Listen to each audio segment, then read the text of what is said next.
Good morning everyone! Kumusta po kayong lahat guys? Talagang napakaganda ang araw natin ngayon dahil magluluto tayo ng masarap na breakfast. So nakita ko lang to sa ibang vlog and masarap talaga siya pang breakfast. So ayan. So sobrang siya guys, sobrang napaka-healthy, sobrang good for us, 'di ba? Good for our health. Hindi ka na mag-iisip. Pag processed food kasi kinakain ko guys, nag-iisip akong ano ba 'yan? Unhealthy na naman 'to. Mas better siya ganito kaysa processed food. Ganun din naman pag processed food, piniprito natin, 'di ba? So, we rather choose na ganito yung lulutuin natin. And alam mo yung kahit medyo mahirap guys, kasi alam mo yung magpe-prepare ka pa lang, alam mo yung it will take time talaga, kamote, ganun. So, pero kasi masarap talaga siya. So, the previous days din kasi sa mga breakfast ko, palagi akong nagluluto ng fried banana saban na hinog. So, sabi ko this time kamote naman, 'di ba, para maiba.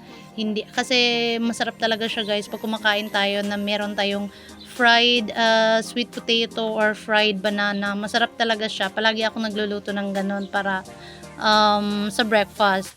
So, yun nga, the previous days palaging saging. So, kaya naisipan ko yung kamote naman.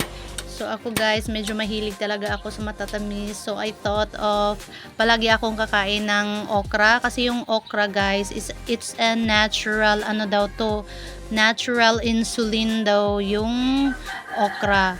Minsan lang siya, i-blanch ko lang siya yung ganon, but this time ipiprito ko siya. I mean, i-fry ko siya saglit.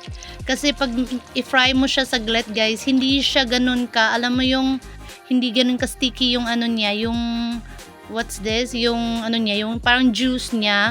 So yes guys, ganun lang daw yun. So ginaya ko siya, and yes, totoo pala talagang hindi siya ganun nagsisticky masyado. Sa totoo talaga guys, while preparing this, gutom na talaga ako.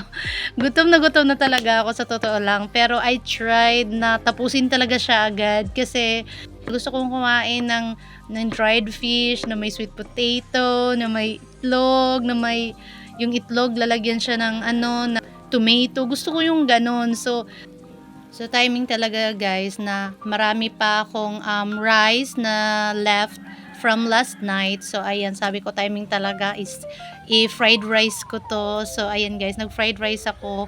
And masarap sana yung fried rice kung meron siyang, alam mo yung green peas tapos chop na what's this? Chop na carrots, yung ganun. Kaya lang wala na guys. Malayo yung store dito sa place ko. So ayan, yan lang, okay na siya. So, ayan lang po guys, maganda ang umaga, so dapat masarap ang ating breakfast. So, kayo din guys, magluto din kayo nito. So, enjoy the rest of the video and see you next time. Bye!